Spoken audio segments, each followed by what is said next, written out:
Ek werk baie met die jeug, baie met jong mense en iets wat ek nogals baie geniet om te doen is om vrae te vra. Nou ek dink 'n goeie vraag kan baie van waar ons is, baie uit ons harte uittrek. En ek wil vir julle vanoggend 'n vraag vra. En die vraag wat ek wil vra is: hoekom is jy hier? Heerlikheid, as dit eers so begin, dan gaan dit 'n lang preek wees, maar ek vra die vraag, hoekom is jy hier vandag? Want dalk is jy hierso op grond van die feit dat jy gehoor het dat Dinsdag is die wegraping, jy wil net seker maak jy kry jou laaste diens in. Of dalk is jy hierso vandag want dis wat jy doen op Sondag. Dit is hoekom jy hierso is, dit is hoekom jy kerk toe kom, is uit gewoonte uit hoofsaaklik. Dalk is jy hier vanoggend om iets te beleef. En my hart is regtig dit is dat ons elkeen nie net hierso kom omdat dit 'n gewoonte is nie, maar dat ons iets kan beleef. Nou, daai is die eerste vraag en dit is 'n retoriese vraag, so jy gaan sit met hom. Maar die volgende vraag wat ek jou wil vra, hierdie is 'n bietjie meer of 'n inleiding vir die gesprek wat ons gaan hê. En my vraag is, hoekom wil jy hemel toe gaan? Nou daarso dan dink ek, Jesus, chom, dis redelik eenvoudig. Ek wil nie hel toe gaan nie. So dit is 80% van ons motivering van hoekom ons wil hemel toe gaan, is omdat ons nie wil hel toe gaan nie. Amen. Is daar iemand wat hel toe wil gaan nie? Dankie tog. Okay, so ons wil nie hel toe gaan nie. En daai is vir soveel gelowiges die fondasie van hoekom ons hemel toe wil gaan. Dit is hoekom ons 'n geloof intree in goeie soos dit. En as ek dink aan die hemel, julle moet my verskoon, ek weet nie of is dit die generasie waar ek groot geword of is dit omdat my ouers my voor Looney Tunes geprop het nie, maar as ek vir 'n lang tyd gedink het aan die hemel, is die eerste ding wat my opkom, dis die plek waar Tom en Jerry nie meer mekaar jaag nie, daar is vlekkies, daar is wit rokkies, almal speel 'n harp, dit is amazing, ons sit op wolkies en ons eet druiwe en dit is lekker. En daai was vir 'n lang tyd my idee, my konsep omtrent die Bybel, die hemel gewees. En dan dink ek so, as ek iemand moet vra, hoekom wil hulle hemel toe gaan? Hulle dink eintlik 'n bietjie daaroor, dan kan jou antwoord iewers 'n bietjie verdiep. Jy kan vir my sê, eers maar, daar's 'n feesmaal. Die Here sê, hy berei 'n plek voor. As jy in die prosperity gospel in is, dan sê hy, eers maar hierdie een vertaling sê dat ek gaan 'n mansion hê, en dis hoekom ek maak seker ek's daar vir dit. Maar as jy jou antwoord nog so bietjie verdiep, dan dink jy aan die feit dat jy weer verenig gaan wees met jou geliefdes. Daar gaan geen pyn, geen hartseer wees nie. Dan sê die Here vir ons, hy sal elke traan van ons oë afvee en daar sal 'n volheid wees wat ons nog nooit beleef het nie. My vraag vir jou vanoggend, ons trek nou al by 3, ek weet nie as jy iemand besig is om count te hou hierso, maar as jy al hierdie dinge, wat ook al die hemel vir jou mag gewees het tot en met hierdie punt, as jy al daai goed kon hê, Oom Kobus, daar waar die toast nie brand nie, die Springbokke wen elke Saterdag, dis daai plek, maar dis 'n plek waar ek saam met my geliefdes kan wees, dis 'n plek waar ek nooit weer seer of hartseer het nie, al die swaar en die seer en die lelik van hierdie wêreld is afwesig daar. Sou jy tevrede wees met daai plek, as God nie daar was nie? Sou jy tevrede wees met utopia as God nie teenwoordig was nie?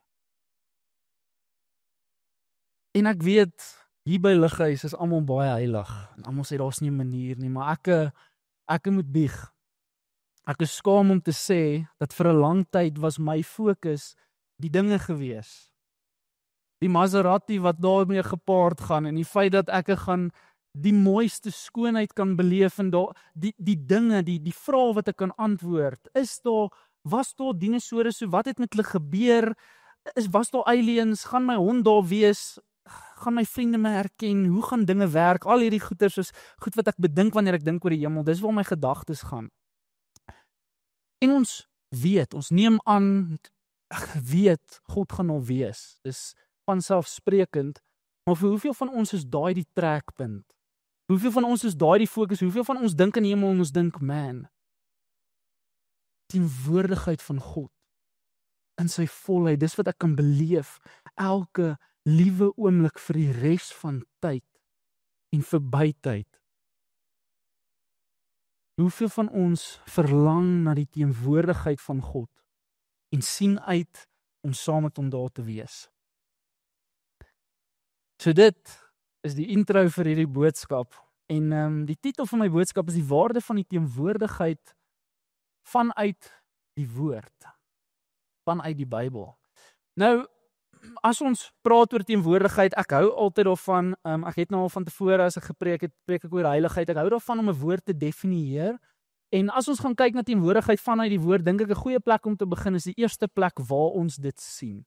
So ek gaan vra, as julle sou wou, dat julle vir my oopmaak by Genesis 3, die van julle wat nie weet nie, dis daarso in die begin van jou Bybel. Dit is ook hierso waar alles skeef gaan. Dit is hier waar die polpel die fan strike. Ek weet nie of was dit 'n polpel gewees wat Adam en Eva geëet het nie, maar hulle het 'n vrug geëet en dit het net van daar af afdraande gewees. En ek lees vir ons vanaf vers 8 in die New King James Version. Nou voordat jy van jou stoel afval, dit gaan net hierdie versie wees wat ek in Engels lees. Asseblief, ek gaan hom weer in Afrikaans lees, maar daar's 'n rede.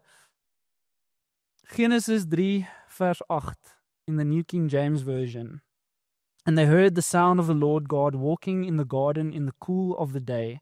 And Adam and his wife hid themselves from the presence of the Lord among the trees of the garden. Nou, die Nuwe Lewende Vertaling, ek dink die 83, 2020, almal van hulle sê dat hulle het hulle self weggesteek tussen die bome, maar spesifiek hierdie stelling, the presence, hid themselves from the presence of God, uit al die Afrikaanse vertalings sien ek dit net nie 53 vertaling, en dit lees, die mens en sy vrou het hulle verberg vir die aangesig van die Here God.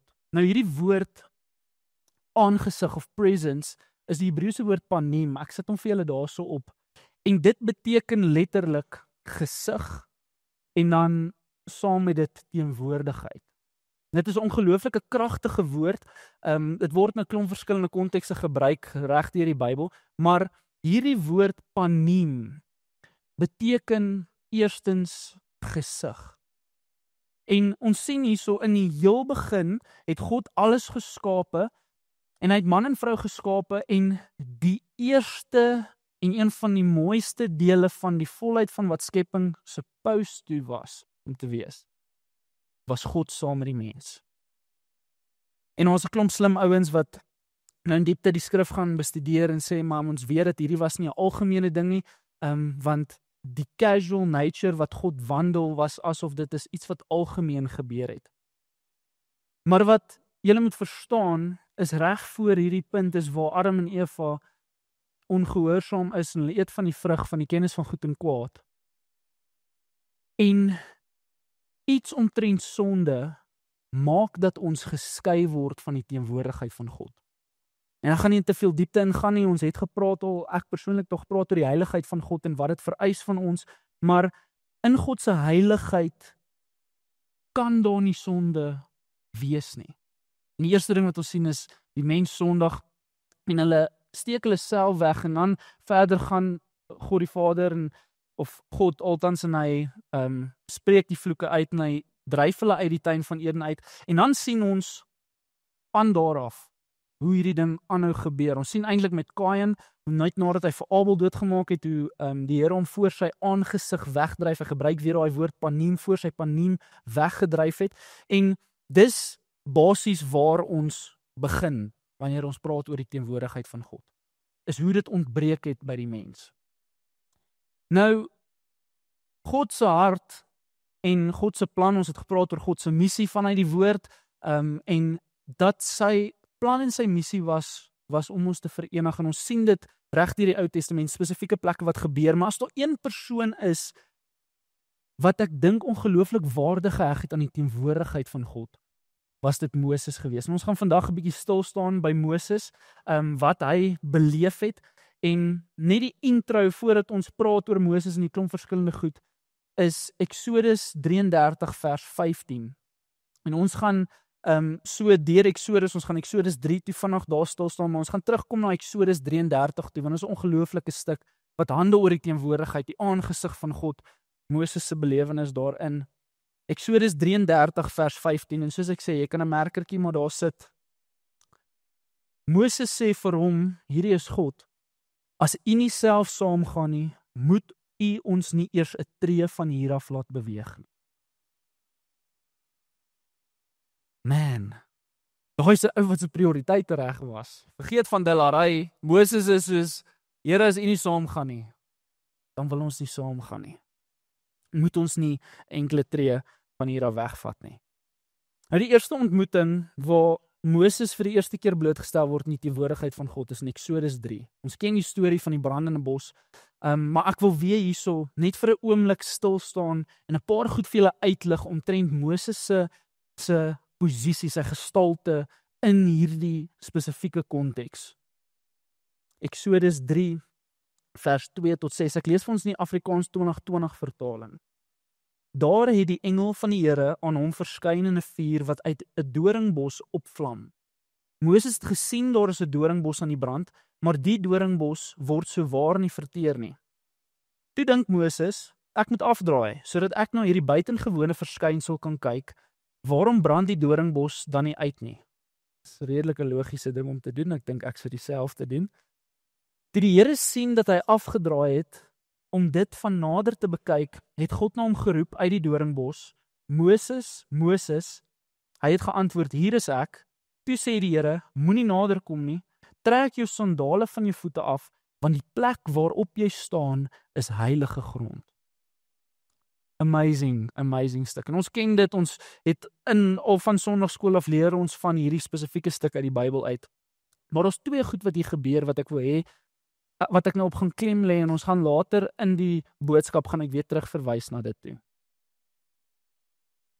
Moses se aandag word getrek, maar dis eers wanneer hy afdraai en sy aandag vestig op die bos, dat die Here hom aanroep.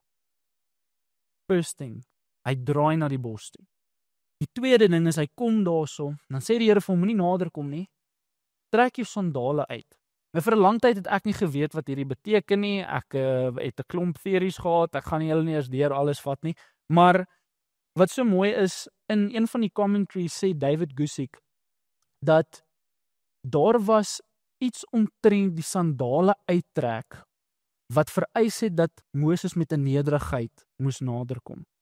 Een van die ander commentaries wat hy dan aanhaal hierso, sê dat the least of those, the poorest of the poor, did not have shoes. En wanneer jy 'n dienskneg was jy ook kaalvoet gewees. En daar was iets omtrent God wat vir Moses gesê het, weet dat wanneer jy my betree, moet jy dit in nederigheid doen. En dit is waarmee daai ek moet nou my sandale aftrek, ek loop op heilige grond, dis wat saam met dit gepaard gaan. En dis significant vir waar ons gaan met hierdie boodskap. Maar dis die eerste belewenis wat Moses het met God se teenwoordigheid. En dan weet ons, die storie van Moses is hoe God hom dan roep om die mense uit Egipte uit te gaan lei. Hy gaan hulle daarso dan vat na die beloofde land toe. Hulle gaan eers deur die wildernis beweeg, deur die Rooi See, dit is die 10 plaae en al daai goeders wat ons sien. En dan op 'n punt kom Moses en die volk by Sinaï berg. Dis hierso waar God vir Moses en vir die res van Israel hulle wette gaan gee en al hierdie ander goed gaan doen.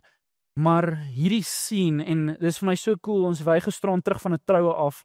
Ek weet nie Wiekus, het julle die weerlig goed gesien gister? Man, dit was amazing geweest. Ek laaf weerlig en die absolute krag wat dit resemble. En ek sê vir my vrou, die konsep dat jy sien daarso hierdie straal lig en jy kan weerlig hoor en goed as dit naby genoeg is, om te dink daar is 'n kolom elektrisiteit, soos pure krag wat net neergeslaan word op die aarde. Now with that being said, Eksodus 19. Vers 16 lees ek vir ons. Vroeg die oggend van die 3de dag was daar donderslae en weerlig. 'n Dik wolk het oor die berg gehang, 'n trompet het baie hard geblaas, die volk in die laar was doodbang. Sê vir my, doodbang. Okay, ons gaan weer draai. Sê almal gou saam, doodbang. Was jy ooit doodbang gewees? Daai is die gevoel wat hulle hierso beleef. Moses het die volk uit die kamp uitgelei om God te gaan ontmoet. Hulle het aan die voet van die berg gaan staan. Die hele Sinaï berg was toe onder die rook, toe die Here daarna toe afgekom het in 'n vuur. Die rook het in die lug ingeborrel soos rook uit 'n oond. Die hele berg het verskriklik geskud. Die trompet het al harder en harder geblaas. Moses het gepraat en God het hom met donderslae geantwoord. Ek kry hoendervleis net om daaraan te dink. As weerlig al ooit soos in jou erf of naby genoeg geslaan het, jy skrik vir jouself in 'n ander bloedgroep in. Maar dat God met Moses gepraat het uit hierdie donderslae uit. Nou staan klein, ek weet nie wat so my naam in Israel gewees het daai tyd nie. Nou staan ek en kyk na hierdie berg en ek is besig om ek bewe in my boetse, ek kyk na hierdie hele storie. En hier praat 'n ou en al wat ek weet is God het met hierdie ou gepraat, ek moet luister wat hierdie ou sê. That's what I know. En dan gaan God verder en hy sê vir Moses, waarsku hierdie mense. As hulle teen hierdie berg opkom, sal hulle doodgaan. Daar is iets omtrent God se heiligheid wat weer eens vereis dat daar iets anderste as wat ons as mens kan bied, daar kan wees en net Moses kan teen die berg opgaan en dan later gaan Aaron ook saam met hom op. Maar daar is 'n vereiste daar in plek. Amazing. Nou natuurlik, ons ken Israel en al hulle gemorsies. Hulle gaan aan en terwyl Moses op hierdie berg is, hy het sopas met God gepraat. God het hom geantwoord met donderslae. En iewerste in hierdie tydperk wat hy op die berg is, dink Israel, hierdie ou vat baie lank. Kom ons maak 'n beeld en dat het ons iets om nou eintlik te aanbid en goed soos dit sal nou God resemble. Toe God al vroeër vir hulle gesê het dat julle sal geen ander God behalwe ek hê nie. Sien die goue kalf storie. God is ongelooflik woedend. Hy wil hulle almal uitwis. Hy sê hy wil niks meer met hierdie mense te doen nie. Moses smeek, Here, maar asseblief spaar die mense. As u iemand uit die boek uit moet vee, laat dit ek wees. Maar wees u mense genadig. En die Here sê goed. Ons 'n sekere klomp wat dit wel nie maak nie. Maar ons kom dan in Eksodus 33. En hierso is waar ons vir 'n rukkie gaan stil staan. In die begin van Eksodus 33, nou die Here hulle uitgeskel het vir Moses gesê, die mense is gemors, hulle weet nie wat hulle doen nie, hulle is stoute karnalies, soos wat John altyd sê, en deur dit het Moses die Here nou gesmeek en hy is hulle genadig, en ons lees in Eksodus 33 vanaf vers 1, ek lees vir ons die Nuwe Lewende Vertaling. Die Here het vir Moses gesê, jy en die volk wat jy uit Egipte gelei het, moet nou maar van hier af verder trek. Vers 3, dit is 'n baie vrugbare land. Ek sal egter nie verder saam met julle trek nie. Julle is 'n eie sinnige, party vertaling sê hardnekkige volk. As ek saamgaan, sal ek julle dalk vernietig. En God waarsku hulle weer hierso. Ek is absoluut heilig. Hierdie mense is sinvol. Hulle draai weg. Hulle wil nooit in gehoorsaamheid intree nie. As ek vir 'n oomblik moet saamgaan, sal ek hulle vernietig en verteer in 'n oomblik. Moses contend hier sommer die Here en hulle gaan heen en weer. En op 'n stadium sê die Here, laat ek sien wat ek met julle sal doen. En vanaf vers 7, dan lees ons, Moses het 'n tent 'n hele end weg van die laar af opgeslaan. Hy het dit die ontmoetingstent genoem. As iemand by die Here raad gesoek het, het hy na die ontmoetingstent buite die kamp gegaan. Wanneer Moses uit die kamp na die tent toe gegaan het, het al die mense by die ingang van hulle tent te gaan staan. Hulle het Moses agterna gestaar, tot hy in die tent van ontmoeting ingegaan het. Die oomblik wanneer hy die tent binne gegaan het, het die wolkkolom afgesak. Dit het oor die deur van die tent bly hang, terwyl die Here daar met Moses gepraat het. Daar's twee goeders wat ek wil highlight hierso voordat ons aangaan. Die ontmoetingstent was die plek waar Moses God ontmoet het. Die wolkkolom wat afsak is 'n revelation, is 'n openbaring van God se teenwoordigheid wat daar gerus het. En twee goed gebeur, is daar moet skeiding plaasvind, weer eens, vanuit die nasie, uit hulle midde uit, daarso gaan Moses vir God ontmoet. As iemand met die Here wil praat, by hom wil kom, met hom wil ontmoet, moet hulle vanuit die midde van hierdie groep af, na hierdie plek toe gaan, wat afgesonder is. Dis hierso in hierdie ontmoetingstent, wat Moses met die Here praat. En vers 11 is vir my, dis een van die coolste verse in die Bybel. En ek vra dat jy in jou eie Bybel hierdie saam met my sal lees. Binne in die tent het die Here met Moses gepraat, soos vriende wat gesels en mekaar in die oë kyk. Hier is 'n nuwe lewende vertaling wat dit so sê. Die Afrikaans 2020 sê, die Here het met Moses van aangesig tot aangesig gepraat. Paniem tot paniem. Wat 'n amazing belewenis wat hier plaasvind. Daar's iets wat hierso vir Moses ontsluit word, daar's iets intiem wat hierso plaasvind. En jy moet verstaan, wanneer ons praat van hierdie paniem, ons weet, God sê later in dieselfde hoofstuk, dat niemand kan die gesig van God sien en aanhou leef nie. Wanneer hulle praat hierso van paniem, van die paniem van God, een van die commentaries, ek dink dis Chuck Smith wat dit sê dat they spoke to each other openly, plainly, as one friend speaks to another, en dis waarvan die nuwe lewende vertaling vandaan kom, soos vriende wat gesels en mekaar in die oë kyk. En daar is iets ongeloofliks in hierdie. Moses beleef iets, dieselfde wat ons sien Abraham het beleef, daai vriendskap met God. En ons op grond van hierdie verhouding, hierdie intimiteit, wat Moses dan in vers 15 met God praat, en hy vra vir hom, hy sê vir hom hierdie, as u nie self saamgaan nie, moet u ons nie eers 'n tree van hier af laat beweeg nie. As u nie saam met ons gaan nie, waaraan sal dit duidelik wees dat u vir my en u volk lief is? Hoe anders sal dit duidelik wees dat u anders oor ons voel as oor die ander volke op aarde? Kan ek 'n statement maak, net oor die globale kerk? Die een ding wat maak dat die kerk nie meer en meer soos die wêreld lyk nie, is omdat ons nie meer 'n diep drywende begeerte het vir God se teenwoordigheid nie. Die feit dat die kerk besig is om meer soos die wêreld te lyk, hoekom die skeidingslyn tussen die kerk en die goed wat die kerk voorstaan en die manier wat die kerk dinge doen en behandel en die wêreld, die rede hoekom daai area besig is om meer en meer grys te word, is omdat ons nie meer 'n begeerte en 'n waardering plaas op die teenwoordigheid van God nie. Dis wat Moses hier sê. As u nie saam met ons gaan nie, die Here sê ek sal 'n engel voor julle uitstuur. Hy sal al hierdie ander nasies vernietig. Julle sal fyn wees. Julle gaan in die beloofde land in. Jy gaan alles kry, daai mansion in die hemel, al daai goedjies wat saam met die hemel gaan, maar my teenwoordigheid gaan nie daar wees nie. Moses sê nee. Want as u nie saam met ons gaan nie, wat gaan die verskil wees tussen ons en die res van die mense? Tussen ons en die wêreld? En dis die vraag vir my en vir jou vandag. Ons kan nie as die liggaam van Christus afgesonder, uniek en anders te lyk as die wêreld, as ons nie 'n prioriteit plaas op die waarde en die krag van God se teenwoordigheid nie. That is the key to being God's people.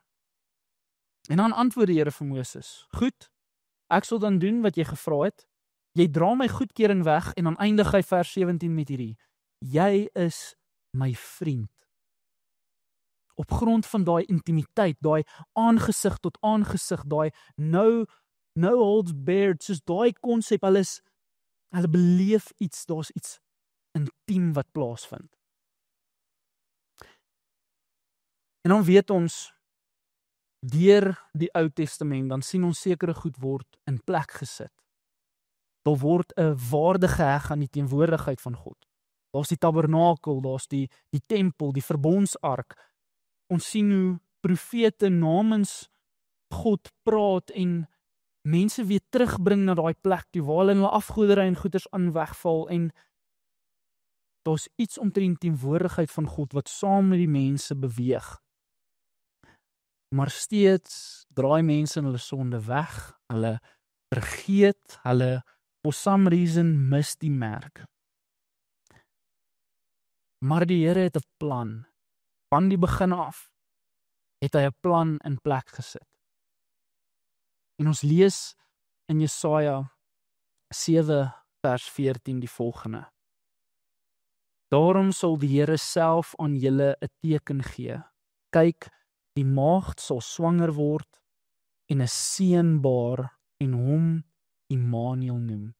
God by ons. my teenwoordigheid herstel. Daai is die belofte, daai is die ding waarna ons kan uitsien. Dis wat in die Ou Testament die hoop is van die mense. En dan 400 years radio silence. Hulle praat, die slim ouens praat oor vir 400 jaar aan die einde van Maleagi, dan is daar weer die belofte dat God weer by sy mense gaan wees, maar vir 400 jaar is daar geen nuwe openbarings nie, geen profete wat opgerig is nie, no new revelations vind plaas vir 400 jaar. Maar die mense hou vas aan hierdie hoop van 'n Messias wat sal kom, van 'n Immanuel, 'n God by ons. Man, en dan hierdie amazing stuk in die Nuwe Testament, in die begin van die Evangelie van Johannes, lees ons in Johannes 1. In die begin was die woord, en die woord was by God, en die woord was God. Hy was in die begin by God, alles het deur hom ontstaan, en sonder hom het selfs nie een ding wat bestaan ontstaan nie. In hom was lewe, en die lewe was die lig vir die mense. En die lig skyn in die duisternis, en die duisternis kon dit nie uitdoof nie. Dan sê hy in vers 14, en die woord het vlees geword, en onder ons kom woon, en ons het sy heerlikheid aanskou, 'n heerlikheid soos die van die unieke seun van die Vader, vol genade en waarheid. Die woord het vlees geword, en hy het onder ons kom woon.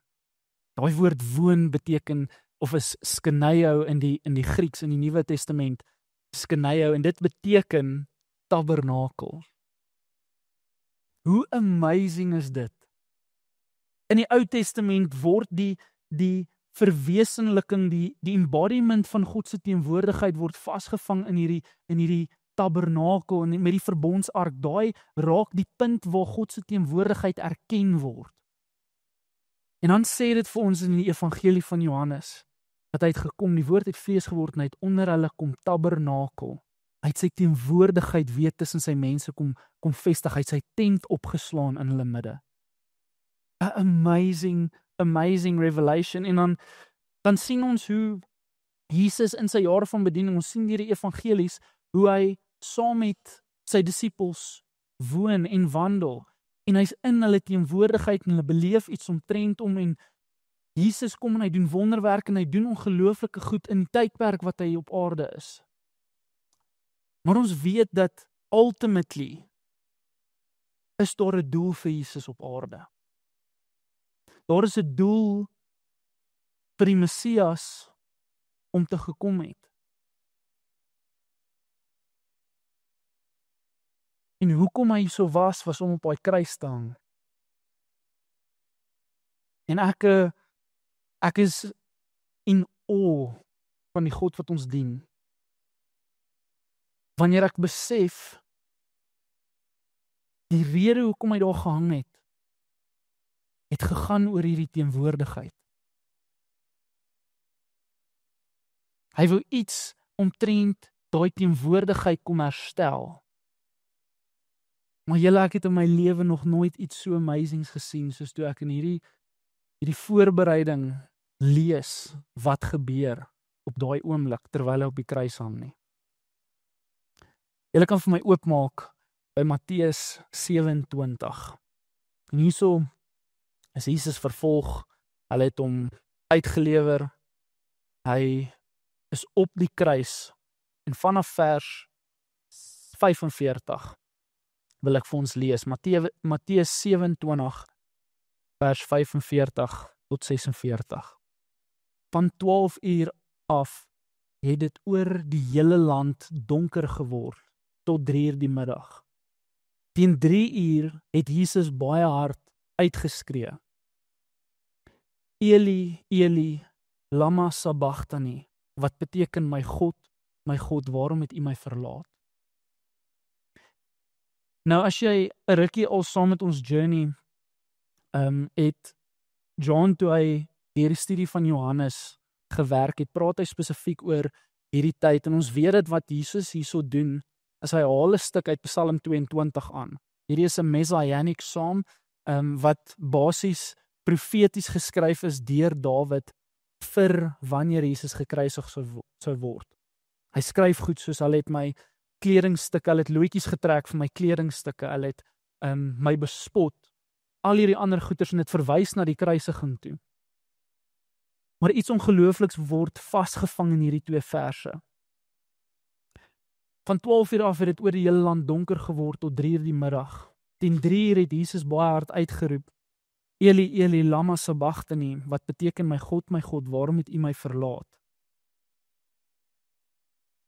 Julle sien, wanneer dit gekom het by sonde, kon God nie in die teenwoordigheid van sonde wees nie. Hy moes hom skei van die teenwoordigheid van die mensdom op grond van hulle sonde. En in 'n oomblik kom sy seun en hy vat die sonde van die wêreld op hom. Hy hang op daai kruis. En die volle wraak van God moet uitgestort wees. Maar God kan nie. Hy kan nie teen homself wraak neem nie. Hy's God. Hy kan nie een wees met sonde in daai oomblik nie, want hy's God. So vir die eerste keer van 'n tyd begin het, voor die grondlegging van die aarde, is God drie-enig by mekaar, nog nooit geskei nie. En in hierdie oomblik betaal Jesus die prys. Hy vra my God, waarom het U my verlaat? Want hy's geskei van dit wat hy die meeste geag het. Ek sit vir julle op die skerm 'n stuk wat ek geskryf het.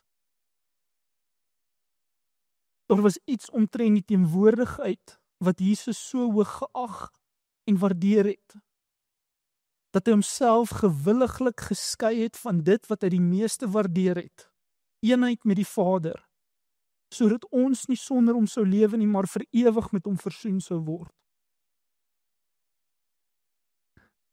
Ons lees in Johannes 1, in hom was lewe en die lewe was die lig vir die mense, en die lig skyn in die duisternis, en die duisternis kon dit nie uitdoof nie. En op daai oomblik is daar duisternis oor die aarde. Besef jy die prys wat betaal is? Dis al wat vir Jesus belangrik was eenheid met die Vader. Hy sê, ek doen niks uit myself uit nie, dit wat ek sê ek nie voor die Vader het eers gesê het nie, dit wat ek doen ek slegs omdat dit my Vader se wil is. Ek en die Vader in my, en hy uit daai plek uit sê, maar ek kan nie. Ek kan nie hierdie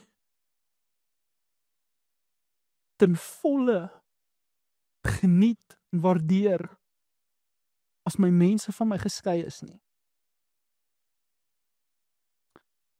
En op grond van dit sterf Jesus aan 'n kruis. En hy sterf aan 'n kruis met 'n belofte. In Johannes 14, en jy kan daar oopmaak. Johannes 14 lees ons van hierdie belofte, die rede hoekom Jesus aan die kruis sterf.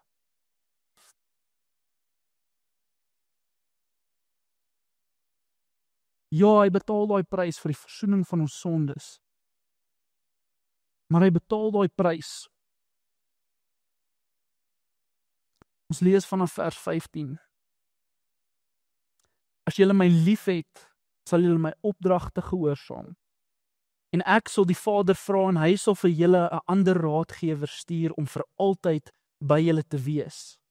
Dit is die Gees van die waarheid.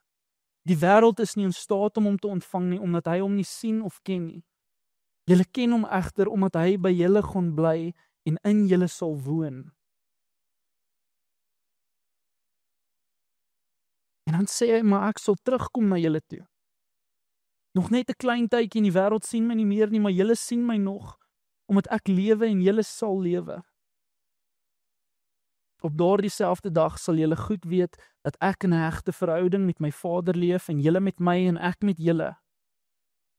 Wie my opdragte onderhou en hulle gehoorsaam, dit is die persoon wat my liefhet. Wie my liefhet, hom sal my Vader ook lief hê, en ek sal hom ook lief hê en myself aan hom bekend maak. I will reveal myself to him. Ek sal my gesig aan hom openbaar.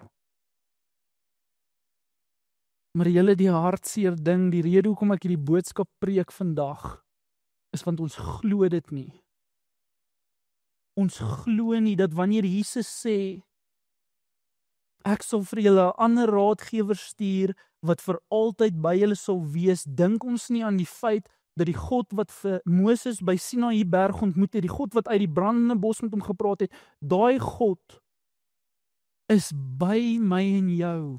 Hy's in elkeen van ons. Ons kan iets omtrent sy teenwoordigheid nou beleef. En kyk hierdie preek van Francis Chan, Killing the Modern Day Moses Mentality.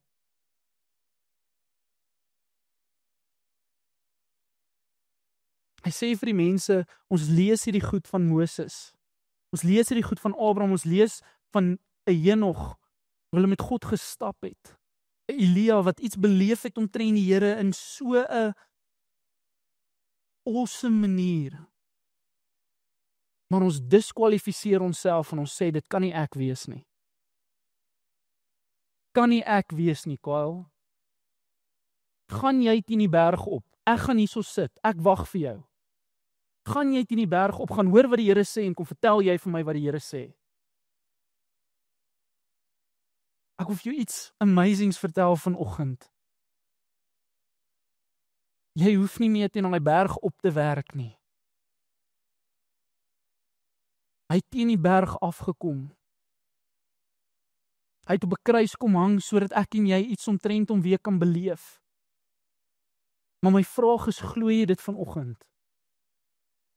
Glo jy dat jy iets omtrent sy teenwoordigheid nou waar jy is vanoggend kan beleef?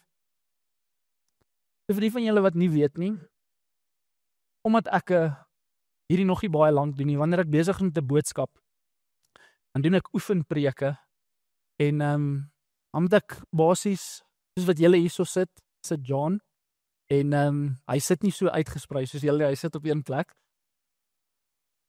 Maar is op hierdie punt van my boodskap, terwyl ons besig is om deur my goeders te werk, wat hy vir my sê, "Jesus, Kyle, mooi. Nou weet ons het toegang tot die teenwoordigheid." En hy skryf so op 'n blaadjie, net groot, hoe, lyntjie, prakties, vraagteken. Nou die eerste keer toe ek hierdie gesê het, sê ek, wil net seker maak wat ek gesê het. Ek sê, roep met alles binne in jou uit na God. Draai ten volle na hom toe. En jy sal sy teenwoordigheid beleef, sy manifest presence kan jy beleef. En so na die tyd, dan doen ons nou ons kritiek oor die boodskap, en hy verduidelik vir my 'n paar goed wat ek kan verander en alles soos dit. En nou sit hy daar, en nou moet julle vir Jean sien. Hy sit hy so, hy's van, roep met alles binne in jou uit, gou. En ek soos, ek's besig. Hier waar ek sit, is ek besig om met alles binne my. Hy's van, draai ten volle na God toe. Ek's besig. Ek voel nie, hy kan my nou kom haal. Ek is nou so, dis verskriklik. En ek kan vir jou sê, daar's soveel beginsels in die woord, dat wanneer dit kom by ons praktiese toepassing, daar maniere is. En ek het goeders hierso op wat ons kan doen. Die eerste een is aanbidding. Enter my courts with praise.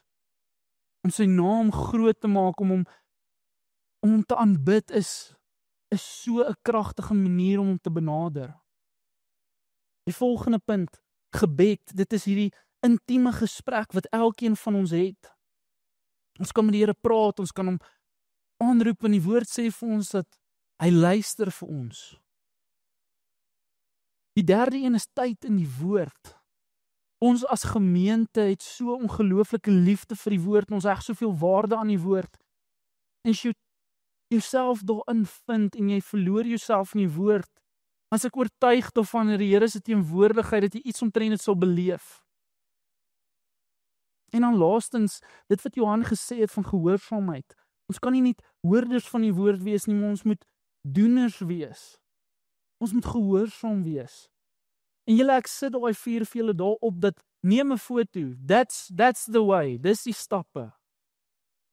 Mag ek vir jou sê vanoggend dat meer belangrik as stappe. Ek kan nie vir jou die teenwoordigheid van God ontsluit met 'n bullet point stelsel en hierdie is wat ek moet doen en dis nou great daar's ek nou nie teenwoordigheid nie. Om toegang te kry tot die teenwoordigheid van God, meer as enige iets.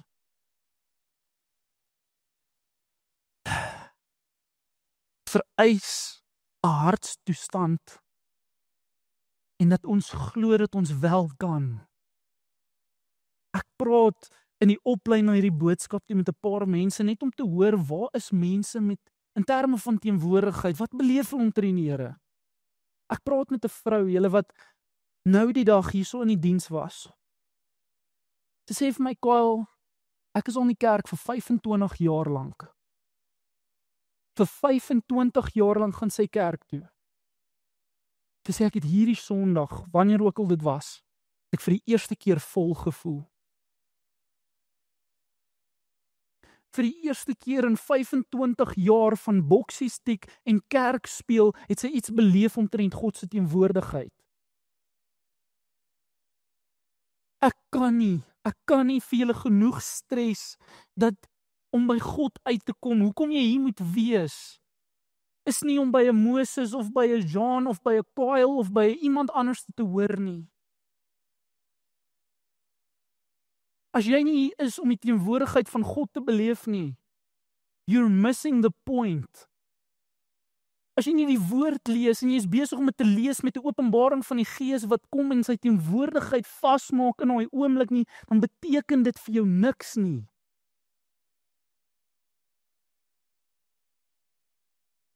Ons praat so oor the danger of religion, godsdiens. Dis die kerk speel. En ek weet nie eers of ek het dit nie eers deel van my notas nie, maar ons is nou die dag besig om te bid. En terwyl ons besig is om te bid, tref die Heilige Gees my net met hierdie stelling.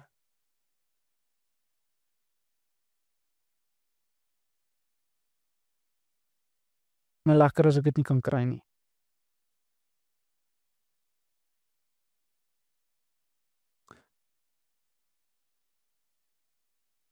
Religion is everything the church has to offer, all the habits, all the practices, without the presence of God. Godsdiens gebeur wanneer ons alles wat kerk is doen en beoefen en wat ook al anderste, maar dit is leeg van sy teenwoordigheid. Daai is godsdiens. Ons kan nie met godsdiens by die lewende God uitkom nie. Dit klink weird, as jy die woord godsdiens verstaan, maar verstaan jy wat ek sê? Ek lees vir ons uit 2 Korintiërs 3 uit, en ek gaan nou so 3 verse deurgaan, so, as ek 'n bietjie vinnig gaan, ek is jammer. 2 Korintiërs 3, vanaf vers 16. Elke keer as iemand hom na die Here toe draai, sien hiersoos waar ek gesê, draai jouself ten volle na die Here toe, maar in 'n geval, elke keer as iemand hom na die Here toe draai, verwyder hy die sluier. Die Here dui hier op die Gees, en waar die Gees van die Here is, heers daar vryheid. Ons almal weerspieël die heerlikheid van die Here, want die sluier is van ons gesig af weggeneem, ons word al hoe meer verander, om soos die Here te lyk, met 'n heerlikheid wat steeds toeneem, na mate die Here, dit is die Gees, dit aan ons gee. Die Gees gee vir jou daai toegang. Hebreërs 4 sê, in vers 16, kom ons gaan dan met volle vrymoedigheid na die troon van ons genadige God. Hy sal aan ons sy ontferming genade bewys, sodat ons op die regte tyd gehelp sal word. En wanneer ek praat van 'n hartsposisie, jy kan boksies tik, jy kan lyntjies deurwerk, jy kan al hierdie goedjies doen. Ek kan nie jou hartsposisie vir jou verander nie. Ek kan nie. It's not gonna happen. Elkeen van ons wat hier sit, is verantwoordelik vir waar ons is hier. hoe ons hom soek hier, hoe ons hom beleef hier. Die 2 punte wat ek vir julle wil gee rondom daai uit te sort, is 1, geloof. Dit kom na ons toe deur die Gees, die genade van God alleen. It is by grace. Genade alleen. Through faith. En wat ek vir ons wil lees hierso is Hebreërs 10 vers 19 tot 22. Broers en susters, ons het dus nou deur die bloed van Jesus volle vrymoedigheid om in die hemelse heiligdom in te gaan. Hy het hierdie nuwe, lewegewende pad wat deur die binneste voorhangsel tot by God gaan, vir ons oopgemaak, deur vir ons te sterf. Wat meer is, ons het 'n groot priester wat toesig hou oor die huis van God. Kom ons gaan dan die heiligdom binne, ja, tot voor God, met 'n opregte hart en absolute vertroue, terwyl ons harte deur besprinking gesuiwer is van 'n skuldige gewete en ons liggame gewas is met skoon water. Jesus het daai prys betaal. Die voorhangsel wat skeiding tussen ons en die teenwoordigheid van God gebring het, is geskeur. Ek lees so in die voorbereiding, weet julle hoe groot was daai voorhangsel? Weet julle hoe dik was daai? Hulle praat van dat hy was 4 duim dik gewees. 18 meter, dis 7 verdiepings hoog in die tempel. As hulle perde op die 4 hoeke vasgemaak het aan hierdie gordyn en hulle het in al 4 rigtings gehardloop, kon hulle hierdie ding nie skeer nie. En as jy gaan lees uit die evangelie uit, die voorhangsel het eers geskeur, toe was daar 'n aardbewing. So die movies wat jy sien, waar dit was die aardbewing, toe skeer die, God het daai voorhangsel geskeur. Hy alleen kon dit doen. En hy het vir ons toegang gegee op grond van wat Christus aan die kruis gedoen het. Op grond van sy bloed kan ek en jy met volle vrymoedigheid nou in God se teenwoordigheid ingaan. En wanneer ek sê die eerste punt is geloof, is jy moet dit glo. Geloof kom deur die hoor en die hoor van die woord, en dis waar die Bybelstudie inkom. So meer jy die goed lees, hoe meer jy die goed gaan deel maak van jou lewe en dit wat jy glo en dit wat jy leef, dan gaan daai goed in plek begin val. Maar die tweede punt, julle, en hierdie is 'n punt wat ek voel ek nog eendag oor gaan preek, dis iets wat ek in my klein groepies baie oor gesels, is nederigheid. Humility.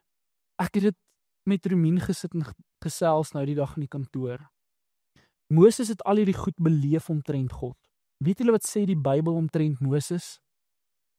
Hy was die nederigste man op die aarde gewees. Vergeet van die feit dat hy dit self vir homself geskryf het, maar ons weet dat deur die Heilige Gees wat dit openbaar en goed, dis waar.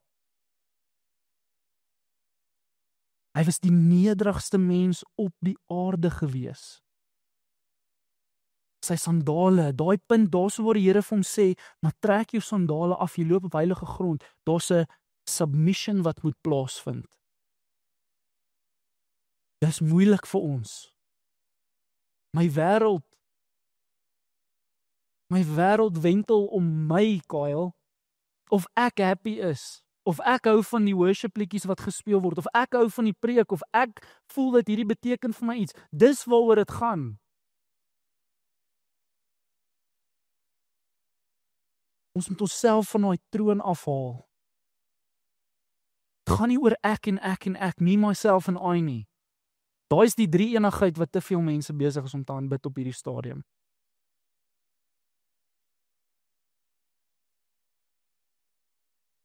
Nederigheid. Lees ons in Jakobus 4, vers 6 tot 10. En Jakobus praat in hierdie stuk oor 'n klomp baie cool goed. Maar is vanaf vers 6 wat ons lees. En ek lees so in die middel van die versie. God weerstaan hoogmoedige mense. God weerstaan hoogmoedige mense. Maar aan nederige mense gee hy genade. En ek gaan net hierdie res van hierdie stukkie tot by vers 10 lees. Wys dus dat julle van God afhanklik is deur na hom te luister. Weerstaan die duiwel en hy sal van julle af wegvlug. Kom nader aan God en hy sal nader aan julle kom. Belofte van teenwoordigheid. Kom nader aan my, soek my. Soos Moses, draai na die bos toe. En hy sal nader aan julle kom. Was julle hande van die sonde wat daaraan kleef. Julle sondaars, maak julle harte skoon, julle twee gesigte wat nie kan besluit aan wie julle getrou wil wees nie. En dan kom Jakobus en hy sê, dalk mis jy dit hierso. Dalk klink dit vir jou dat jy moet sê, sorry, ek is nou jammer, ek is besig om weer hierdie sonde te doen. Because that's not real repentance. Daai is nie ek wat my bekeer nie, daai is nie ek wat ten volle na God toe draai nie. Ek weet, ons mis hom daarso, maar ten volle na God toe draai, dan gaan hy aan en sê, trane moet wys, julle is jammer oor die verkeerde goed wat julle aangevang het, treur en huil, julle gelag moet in droefheid verander, julle blydskap in bedruktheid. Hy kom hierso en hy sê, jy moet die erns besef. Besef die erns van die sondige lewe wat jy lewe, wat dit het op jou verhouding met God. Maar Christus het op daai kruis gesterf, hy het die prys betaal, sy bloed is wat jou goedkeur. Sy bloed is wat jou kleerens gee. Maar dan sê daai vers, hulle wat my liefhet, sal my gehoorsaam, my Vader sal my aan hulle bekend maak. Daai stelling daarso. Vers 10, val voor die Here neer en wys dat julle van hom afhanklik is. Hy sal julle optel en aan julle aansien gee. Daai wat hy daarvan praat, is nie net 'n fisiese huil, as jy kan trek 'n neushaar uit, dan loop die trane, dan weet jy nou, okay, daai is nie waarvan hy praat nie. Hy praat van 'n hartspostuur. As jy die teenwoordigheid van God wil beleef, gaan dit vat dat jy glo eerstens dat jy toegang het daaraan, en tweedens gaan dit kos dat jy jou hartspostuur sal uitsort. En dis nie maklik nie. Dit gebeur met mense op verskillende plekke. Party mense lees die woord en hulle besef van ons iets wat binne in hulle breek. Daai gevoel wat maak dit voel asof jou hart letterlik binne in jou besig is om te smelt. Jy voel so, Here, ek kan nie. Vir 'n ander persoon gebeur dit tydens praise and worship, vir 'n ander persoon letterlik net deur God te bedink. Maar daai moet plaasvind en ek kan dit nie vir jou doen nie. Ons kan so naby as moontlik kom om jou die woord te help verstaan, tyd in sy teenwoordigheid te bring. Maar that's between you and him. En ek vra jou, hou op kerk speel. As jy vanoggend hier is, as jy vir die laaste jaar, 10 jaar, 50 jaar lank kerk toe kom uit gewoonte uit, of jy speel kerk, maar daar's iets wat ontbreek wanneer dit kom by die belewenis van God se teenwoordigheid, wil ek vir jou smeek, besef die waarde. Hoe amazing sal dit wees as ons op 'n Sondag hier kom. En ons sien nie 3 of 4 of 10 of 15 mense wat eintlik in hulle stilte tyd iets beleef omtrent God nie. Taste and see that the Lord is good. Dat al mense is wat geproe het, hulle iets omtrent die teenwoordigheid van God beleef het. In plaas van 'n klomp mense wat kom en wag vir 'n Moses om teen die berg af te kom, kan almal sê, but we've been there. Ek was daar, ek het die teenwoordigheid van God beleef. Weet julle wat gebeur in 'n aanbiddingsopset, wanneer almal al in hulle persoonlike tyd iets beleef het omtrent die teenwoordigheid van God? Julle herlewing breek vry. Ja, en ons is bang vir daai woord, herlewing. Ja, yes, hierdie is selfs soos Dinsdag so goed. Ek sê vir julle, as ons iets in daai kan besef, joh, things are gonna change. So ek los julle met dieselfde vraag wat ek begin het mee. Is hoekom is jy hier vandag? Is jy hier om 'n boksie te tik? Is jy hier om te hoor van die ou wat op die stage staan? Of is jy hier om nog, nie vir die eerste keer hierdie week nie, maar nog van sy teenwoordigheid te beleef? Jouself beskikbaar te stel. Daai is die ander een. Dan amper heeltemal uitgepas. Stel jouself beskikbaar. Ek wat toe, dis 'n hartsposisie. So ek hoop jy hoor my vanoggend dat as dinge sonder die teenwoordigheid van God beleef, en ons sien dit. Ons sien die belofte van die Heilige Gees. Julle, dis iets wat ek en jy nou tot toegang het. En dan beloof God vir ons in Openbaring 21, dan sê hy, en daar sal tyd wees. Ek sal hulle God wees, hulle sal my mense wees. En ek sal tussen hulle wandel, tussen hulle tabernakel. Ek sal elke traan van hulle oë afvee. En ons sal vir altyd saam wees. Dis waarvoor Jesus gebid het in Johannes 17. Daai is die waarde van die teenwoordigheid van God. Dan vra dat julle vir my net julle oë sal sluit.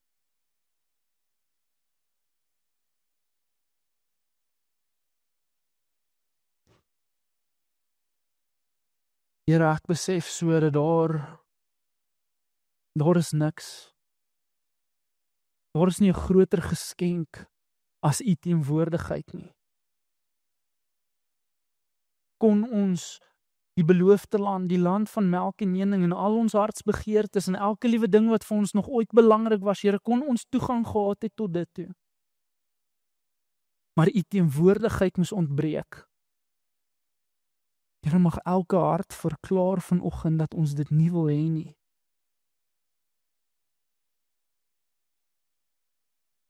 Here, mag ons vanoggend verklaar dat u is die belangrikste. U is ons eerste prioriteit, Here, u is die een waarvoor ons wil lewe. Here, mag ons soos Paulus verklaar that to live is Christ and to die is gain. Mag ons mens wees van dit getuig vanoggend. Dankie dat u op 'n kruis gesterf het, dat ons toegang het tot hierdie kosbare geskenk, Here. Dat u Gees by een en elkeen van ons is. Here, en soos wat Dawid bid, maak nie saak waar ons gaan. Ons kan u Gees nie ontsnap nie, Here. U alomteenwoordigheid is daar, u is altyd by ons. But your manifest presence, die geopenbaarde teenwoordigheid van u, Here, vra ek dat u in oormate sal kom. Here, dat ons iets sal beleef omtrent wie u is, omtrent u hart, omtrent u karakter.